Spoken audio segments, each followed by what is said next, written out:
Hello students, today we are going to see the continuation of the lesson matter around us. So in this chapter, last class we see the what are the different methods of separation of mixes. Today we see the fractional distillation method. Last class we see the simple distillation.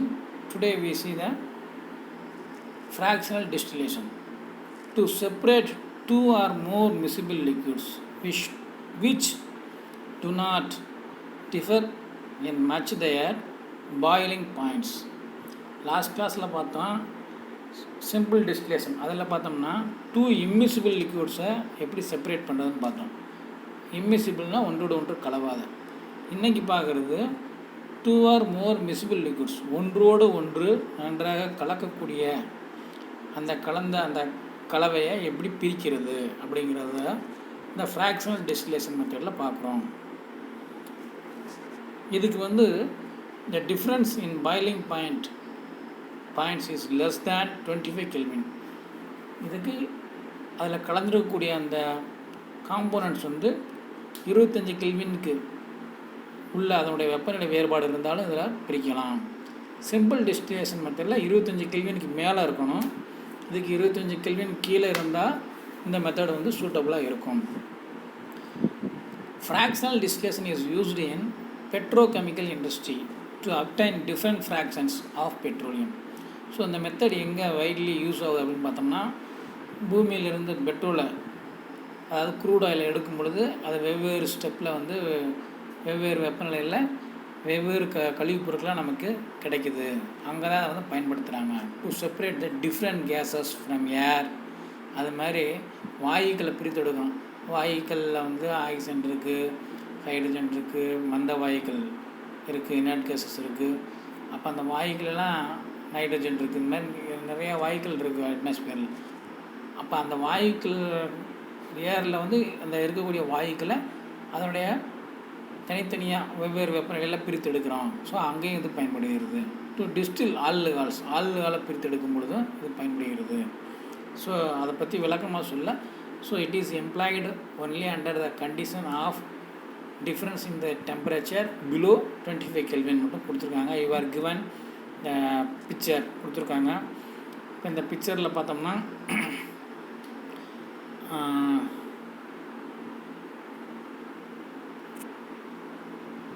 மெயினாக பார்த்தோம்னா இங்கே இதில் separating காலம் ஒன்று இருக்குது. அது முக்கியமான ஒன்று. ஸோ இதுதான் அந்த செப்பரேட்டிங் காலம். அது செங்குத்தா டால் அண்டு சைடில் பார்த்தோம்னா சின்ன சின்ன கட்டாக இருக்குது. So horizontally subdivided. அது என்ன ஹரிசாண்டலி சப்டிவைடட் அப்படின்னு பார்த்தோம்னா, இது ஏன் இந்த மாதிரி இந்த ஹரிசாண்டலி சப்டிவைடாக வச்சுருக்காங்க அப்படின்னா, ஈஸிலி மோர் வேலட்டைல் கேஸஸ் ஈஸியாக எவாப்ரேட் ஆகி மேலே போகும். ஸோ நான் வேலட்டைல், அதாவது அதிகமாக வேலட்டைல் ஆகாதெல்லாம் அப்படி சைடில் போயிட்டு திரும்ப அது கண்டென்ஸ் ஆகி திரும்ப அங்கேயே வந்துடும், இந்த குடுவைக்கே வந்துடும். ஸோ அந்த பர்பஸ்க்காக தான் இந்த ஒரு டியூப் வச்சுருக்குறாங்க. அதுக்கு பேர் என்னன்னா ஃப்ராக்ஷனேட்டிங் காலம். அப்போ what is mean by fractionating column? இந்த fractionating column is a tall and horizontal subdivided இருக்கும். More easily volatile gases gets easily evaporate and gets reach the top. கம்மியாக less volatile compounds condensed evaporate and condensed get cooled again come to the flask. So அதுக்கு தான் இந்த fractionating காலம் use பண்ணுறாங்க. அப்போ case மேலே evaporate ஆகி இந்த டியூப் வழியாக இங்கே கண்டென்சர் அட்டாச் பண்ணியிருக்கிறாங்க. உங்களுக்கு ஏற்கனவே தெரியும் கண்டென்ஸ்னால் அங்கே இதை சுற்றி ஐஸ் கூல் வாட்டர் மாதிரி வச்சுருப்பாங்க. அதாவது ஐஸ் க்யூப்ஸ் எல்லாம் வச்சுருப்பாங்க. இதுக்குள்ளே இந்த கேஸ் இங்கேருந்து வரும்பொழுது இந்த இடத்துக்கு வந்தோடனே இட் கெட்ஸ் கூல்டு அண்டு லிக்விடாக மாறிடும். அதை இங்கே கலெக்ட் பண்ணிடுவாங்க. அப்போ அப்போ வெவ்வேறு வெப்பநிலையில் ஹீட் பண்ணும் பொழுது எளிதில் ஆவியாகக்கூடியது மேலே வந்து இங்கே வந்துடும். So this is the principle for this method. Okay students, next we see the chromatography method. Chromatography, this is also one of the separation technique. Before we discuss the technique, we will take look at the difference between two important terms. So இதில் ரெண்டு important term இருக்குது. ஒன்று absorption, இன்னொன்று adsorption. Absorption and adsorption. அதில் first உங்களுக்கு அப்சார்ப்ஷனை பற்றி சொல்லணும், அதை விட்டுட்டு அட்சார்ப்ஷன் சொல்லியிருக்காங்க. Adsorption ADSORPTION. Adsorption is the process in which the particles of the substance is concentrated only at the surface of another substance. என்ன சொல்கிறாங்க அப்படின்னா, ஒரு சப்ஸ்டன்ஸு இன்னொரு சப்ஸ்டன்ஸோட சர்ஃபேஸில் புறப்பரப்பில் அதிகமாக காணப்படுவது தான். நல்லா கவனிங்க. Second, in which the particles of a substance, ஒரு பொருளினுடைய ஒரு சப்ஸ்டன்ஸினுடைய பார்ட்டிகல்ஸ் இஸ் கான்சன்ட்ரேட்டட்னா அதிகமாக, செறிவு அதிகமாக இருக்கிறது. Is concentrated only at the surface of another substance. மற்ற ஒரு பொருளின் மீது, இந்த பொருள் மற்றொரு பொருளின் மீது அதன் புறப்பரப்பில் அதிகமாக காணப்படுச்சுன்னா அதுக்கு பேர் அட்சார்ப்ஷன். அடுத்து நெக்ஸ்ட் டேம் அப்சார்ப்ஷன். அப்சார்ப்னா உறிஞ்சுறது, கவர்றது. இந்த வேர்டு நீங்கள் கேள்வி already you have heard the word. Absorption is the process in which the substance is uniformly distributed throughout the bulk of another substance. ஒரு கரைசலில், ஒரு சொல்யூஷனில் இன்னொரு சப்ஸ்டன்ஸ் வந்து எல்லா பக்கமும் நல்லா யூனிஃபார்மாக டிஸ்ட்ரிபியூட் ஆகி காணப்படுச்சுன்னா அதுக்கு பேர் அப்சார்ப்ஷன். ஒரு பொருளில் இன்னொரு பொருள் ஈவனாக கலந்து காணப்படுச்சுன்னா அதுக்கு பேர் அப்சார்ப்ஷன் அப்படின்னு பேர்.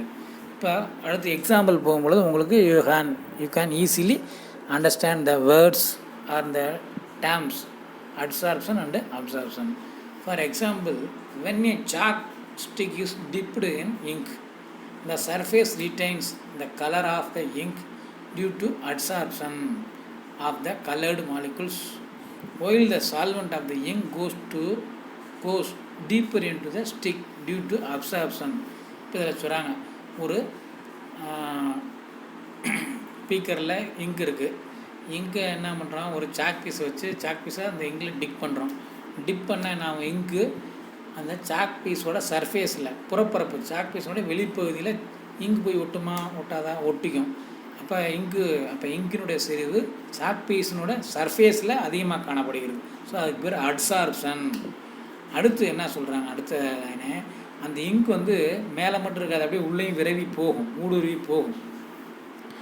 அதுதான் அங்கே சொல்கிறாங்க, while the solvent of the ink goes deeper into the stick. உள்ளுக்குள்ளே எவ்வளோ தூரம் போக முடியுமோ போகும். அது அந்த போகிற செயலுக்கு பேர் என்னது, போகக்கூடிய அந்த process is called absorption.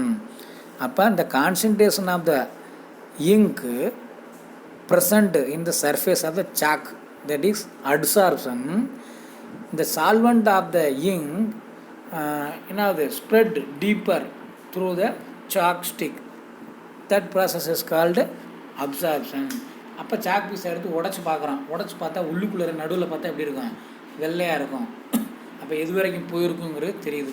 So அப்போ இந்த லிக்யூட்ஸ் வந்து செப்பரேட் ஆகி போகிறத பொறுத்து அதனுடைய சாலிபிலிட்டியை வச்சு கரைதிறனை வச்சு கலவைகளை வந்து மிக்சர்ஸ் வந்து செப்பரேட் பண்ணுறாங்க. ஸோ குரோமோட்டோகிராஃபி அப்படிங்கிறது ஒரு separation method of mixture. Chromatography, chromo அப்படின்னா கலர்னு அர்த்தம், meaning. Chromo means colour, graphy means written or record. It is derived from the Latin word. லத்தீனில் வந்து குரோமோ அப்படின்னா கலர்னு அர்த்தம். அதிலேருந்து தான் டெரைவ் பண்ணி இந்த இதை கொடுத்துருக்காங்க. அடுத்து chromatography is also a separation technique. It is used to separate different compounds of a mixture based on the different solubilities in the same solvent. அப்போ இதுதான் முக்கியமான பாயிண்ட். இதில் என்ன அந்த டெக்னிக் யூஸ் பண்ணுறாங்கன்னா, இங்கேயும் அதை கலவைகளை பிரித்தெடுக்கிறாங்க. எதன் அடிப்படையில், different solubilities in the same solvent. ஒரு குறிப்பிட்ட சால்வெண்ட்டில் அந்த பொருளில் இருக்கக்கூடிய காம்போனன்ட்ஸ்லாம் வெவ்வேறாக கரையும், அதனுடைய தன்மையில் தான் பிடிக்கிறாங்க. There are several types of chromatography இருக்குது, அதை பற்றி நமக்கு சொல்கிறாங்க. Based on the above basic principle, simplest type is paper chromatography. அதில் முக்கியமான எளிமையான ஒன்று paper chromatography. This method is used to separate, இது எதுக்கு பயன்படுகிறது, different colored dyes in a sample of ink. இப்போ இங்க் அப்படிங்கிறான், பிளாக் இங்க் அப்படிங்கிறான், அது வந்து ஒரே ஒரு கலராக இல்லை. It is a combination or mixture of colours, 2 colors or 3 colors. சில சமயம் 2 கலரை வச்சே கருப்பு உண்டாக்கியிருப்பாங்க, சில இதில் 3 கலரை வச்சு கருப்பு உண்டாக்கியிருப்பாங்க. அப்போ அந்த அதில் இருக்கக்கூடிய கலரை வந்து நம்ம எப்படி பிரிக்கிறது, how to separate the different dyes in a particular black colour or any colour. இப்போ அதான் இங்கே பார்க்குறோம். A spot you are given in the picture, a spot of the ink, black ink தான் இங்கே ஒன்று கொடுத்துருக்காங்க. இங்கே படத்தை பாருங்கள், லிசன் த பிக்சர் 10.10 ஒரு டாட் வச்சுருக்காங்க அந்த ஒரு பேப்பரில், அந்த பேப்பர் குரோமோட்டோகிராஃபியில் இருக்கக்கூடிய அந்த பேப்பரில் இங்க் ஸ்பாட் ஒரு இடத்துல வச்சுருக்காங்க. அடுத்து அந்த பேப்பரை என்ன பண்ணுறாங்க, ஒரு சூட்டபிள் பொருத்தமான சால்வெண்ட்டில் அதை போய் வைக்கிறாங்க. வச்சோன்னே கீழே இருக்க சால்வெண்ட்டு பார்த்திங்கன்னா ஃபஸ்ட் பேப்பரில் லேசாக நனைஞ்சிருக்கிற மாதிரி காமிச்சிருக்காங்க. அது அப்படியே அந்த சால்வெண்ட்டு இந்த பேப்பரில் மேலே ஏறும், பார்ச்மெண்ட் தாள் அப்படின்னா அப்படி இங்க் பட்டனே. இப்போ சில டெய்லி பேப்பரில் இங்க் வச்சோன்னே சில பேப்பரில் லைட்டாக ஸ்ப்ரெட் ஆகும், சில தினத்தந்தி போன்ற பேப்பர் இல்லைங்கன்னா பார்த்தீங்கன்னா வச்சோன்னே அப்படி நல்லா ஸ்ப்ரெட் ஆகும். ஸோ அப்போ இந்த பார்ச்மெண்ட் தாளுங்கிறது இந்த சால்வெண்ட் வந்து ஈஸியாக அதில் வந்து டிஸ்ட்ரிபியூட் ஆகி அப்படியே பரவி போகும், டிஃப்யூஷன் ஆகி போகும். அப்போ ரெண்டாவது படத்தில் பார்த்தோம்னா அப்படியே அந்த சால்வெண்ட் மேலே ஏறி போக போக அந்த சிங்கிள் டாட் பிளாக் கலர் என்ன ஆயிடுச்சுன்னா அப்படியே 2-3 கலராக வந்துருக்கு. தேர்டு பிக்சரில் நல்லா தெளிவாக போட்டிருக்காங்க. ஸோ அப்போ அதுதான் செப்பரேஷன் டெக்னிக் பேப்பர் குரோமோட்டோகிராஃபி. அப்போ black ink it is a combination of 3 colors அப்படிங்கிறாங்க. சில இதில் ரெட்டு, எல்லோ, ப்ளூ வச்சு மிக்ஸ் பண்ணி பிளாக் உருவாக்கிடுவாங்க. சில எக்ஸ்பிரிமெண்ட்டில் கிடைக்கும் பர்பிள், ப்ரௌன், ஆரஞ்சு இந்த கலரை. அப்போ டிஃப்ரெண்ட்டு வெவ்வேறு வகையான மெத்தடில் வந்து ப்ரிப்பேர் பண்ணுவாங்க. இப்போ இங்கே பார்த்தோம்னா 3 கலர் உங்களுக்கு இருக்குது அப்படிங்கிறத சொல்கிறாங்க. இப்போ அங்கே லிசன் பண்ணுங்கள். This paper is then set in a suitable solvent as shown in the figure 10.10. The black ink separates into its constituents. அப்போ அந்த பிளாக் கலர் வந்து எப்படி பிரியுது, அதில் இருக்கக்கூடிய பகுதி பொருளாக பிரியுது. as the solvent moves up the paper, அந்த சால்வெண்ட் வந்து என்ன அது மேலே போக போக அந்த dies R carried with it and begin to separate. அப்போ கீழே அந்த சூட்டபிள் சால்வெண்ட்டில் வைக்கிறப்ப அந்த பேப்பரில் வச்சப்போ அந்த சால்வெண்ட் மேலே ஏறி போக போக அந்த பிளாக் இங்கில் இருக்கக்கூடிய டைஸ் வெவ்வேறு கலர்கள் அப்படியே பிரிய ஆரம்பிக்கிறது. Separate because they have different solubility in the solvent and are absorbed to different extents by the chromatography paper. So அந்த குரோமோட்டோகிராஃபி பேப்பர்னால வெவ்வேறு இடத்துல வந்து அது அப்சர்வ் பண்ணப்படுகிறது, பரப்பு கவரப்படுகிறது, அப்சார்ப்டு.